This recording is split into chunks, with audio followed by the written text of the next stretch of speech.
Dawat din жеткирүү 8.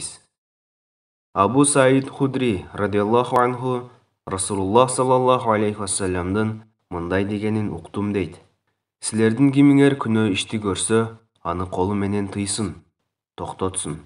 А эгер ал колу менен тыя албаса, тили менен тыйсын, токтотсун. А эгерде ал тили менен да тыя албаса, анда жүрөгү менен тыйсын, токтотсун, жаман көрсүн. Жүрөгү менен жаман көрүү ыймандын эң төмөнкү даражасы.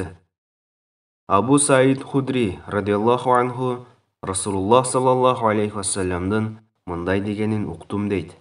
Силердин кимиңер күнөө ишти көрсө, аны колу менен тыйсын, токтотсун. А эгер ал колу менен тыя албаса, тили менен тыйсын, токтотсун. А эгерде ал тили менен да тыя албаса, анда жүрөгү менен тыйсын, токтотсун, жаман көрсүн. Жүрөгү менен жаман көрүү ыймандын эң төмөнкү даражасы. Абу Саид Худри радиаллаху анху Расулуллах саллаллаху алейхи вассаламдын мындай дегенин уктум дейт. Силердин кимиңер күнөө ишти көрсө, аны колу менен тыйсын, токтотсун. А эгер ал колу менен тыя албаса, тили менен тыйсын, токтотсун. А эгерде ал тили менен да тыя албаса, анда жүрөгү менен тыйсын, токтотсун, жаман көрсүн. Жүрөгү менен жаман көрүү ыймандын эң төмөнкү даражасы. Муслим.